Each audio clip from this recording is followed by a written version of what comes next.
Welcome to টেকনোবিউল। আজকে আমরা দেখতে চলেছি ফটোশপের চমৎকার একটি টিউটোরিয়াল। আমরা প্রতিদিন অনেক সুন্দর সুন্দর ছবি তুলে থাকি, কিন্তু মাঝে মাঝে এমন হয় যে ছবিতে কোনো একটি অবজেক্টের জন্য ছবিটি দেখতে তেমন ভালো লাগছে না, কিন্তু আমরা যদি সেটিকে রিমুভ করে দিই তাহলে ছবিটি অনেক সুন্দর দেখাবে। তো আজকের এই ভিডিওতে আমরা দেখব যে কোনো ছবি থেকে কোনো আনওয়ান্টেড অবজেক্টকে রিমুভ করব কিভাবে। তাহলে চলুন দেরি না করে শুরু করা যাক। তো আপনারা স্ক্রিনে দেখতে পাচ্ছেন আমি ফটোশপে একটা ছবি ওপেন করে রেখেছি। এই ছবিতে যে হাতটি আছে, এই হাতটি আমরা আজকে রিমুভ করব। তাহলে আমাদের প্রথমে যেতে হবে টুলবারে।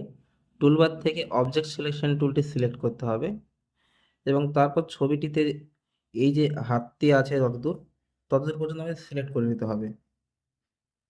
সিলেক্ট করার পর দেখুন পুরো হাতটি সিলেক্ট হয়ে গেছে। এবার আমরা যাব সিলেক্টে। সিলেক্টে ক্লিক করার পর মডিফাই, তারপর এক্সপ্যান্ড। এক্সপ্যান্ডে ক্লিক করার পর দেখুন একটা ডায়লগ বক্স ওপেন হয়ে গেছে।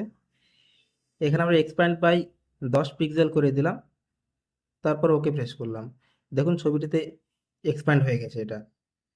তারপর আমরা চলে যাব এডিটে, তারপর ফিলে ক্লিক করার পর দেখবো একটা ডায়লগ বক্স ওপেন হয়ে গেছে। এখানে কন্টেন্ট অ্যাওয়ার সিলেক্ট করব, তারপর ব্লেন্ডিং মোড যেটা সেটা নর্মাল রাখবো এবং অপাসিটি 100, তারপর ওকে প্রেস করব। এবার দেখুন ছবিটি থেকে হাতটি গায়েব হয়ে গেছে। এবার যে সিলেকশনটা আছে, এই সিলেকশনটা আমরা রিমুভ করতে হলে আমাদের যেতে হবে সিলেক্টে, তারপর ডিসিলেক্ট। এবং আমরা কম্পিউটারের কিবোর্ডের শর্টকাট কিও ব্যবহার করতে পারি, সেটা হলো Ctrl+D।